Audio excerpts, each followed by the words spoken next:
Hello guys, welcome back to my YouTube channel Shampa কিচেনের তরফ থেকে তোমাদেরকে অনেক অনেক স্বাগত।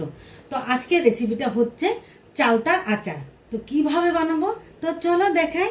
এই চালতা আচারের জন্য আমার কি কি লাগবে: পাঁচফোড়ন, মৌরি আর গোলমরিচ, হলুদ গুঁড়ো, কাশ্মীরি লঙ্কার গুঁড়ো, শুকনো লঙ্কা নিয়ে নিয়েছি, চিনি, লবণ, আর এখানে আমি গুড় নিয়েছি, আর কেটে ধুয়ে রেখেছি চালতা। কড়াই বসিয়ে দিয়েছি, কড়াইটা গরম হয়ে গেছে। তো শুকনো লঙ্কাগুলো একটু আমি ভেজে গুঁড়ো করে নেব। শুকনো লঙ্কাটা আমি প্রথমে আগে ভেজে নিই, তারপরে এক এক করে মশলাগুলো ভেজে নেব। তো মশলাগুলো আমার ভাজা ভাজা হয়ে গেছে, তো নামিয়ে নিই। পাটাতে আমি গুঁড়ো করে নিই।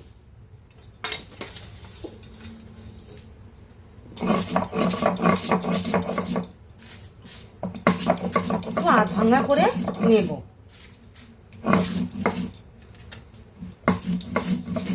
তো আমার গুঁড়ো হয়ে গেছে মশলাগুলো, তাহলে উঠিয়ে নিই।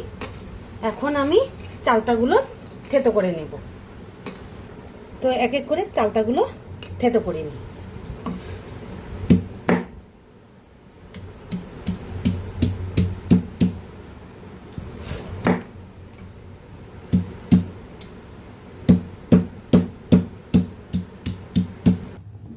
কড়াই বসিয়ে দিয়েছি, দিয়ে দেবো সরষের তেল।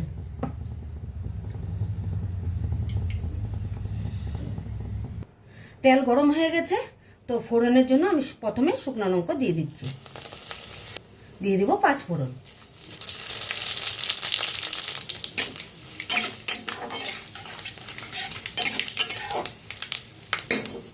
তো ফোড়নটা কড়া হতে হবে। তো এখন আমি দিয়ে দেবো চালতাগুলো।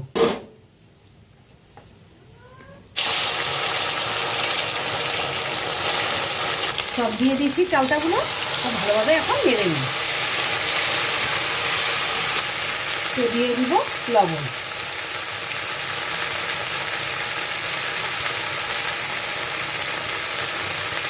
হলুদ গুঁড়ো,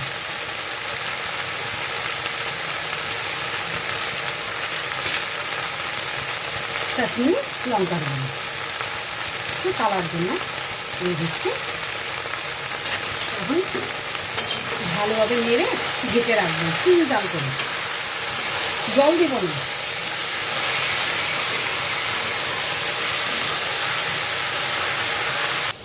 ঢাকনাটা উঠিয়ে দিই।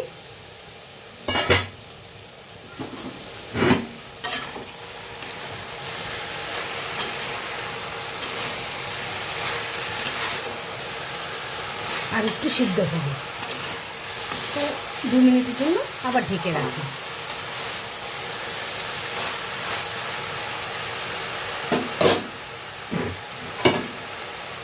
ঢাকনাটা উঠিয়ে দিই।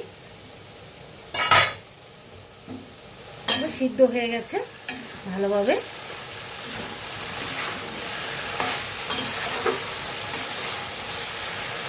দিয়ে দেব চিনি,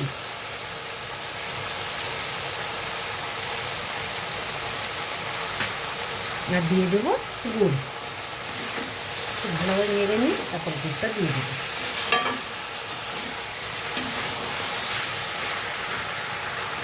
গুড়টা দিয়ে দেবো।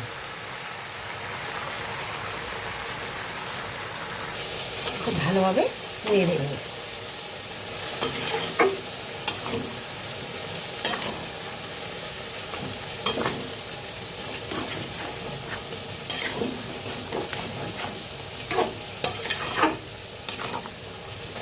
গুড়টা জাল হচ্ছে, দেখো।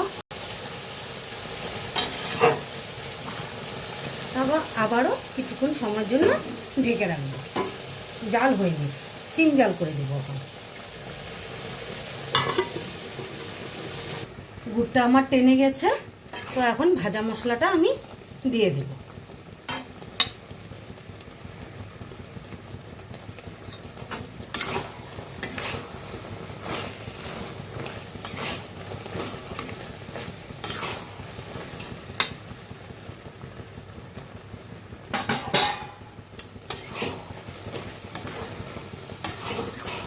মশলাগুলো তো দিয়ে দিলাম, তো এখন ভালোভাবে নেড়ে নামিয়ে নেব।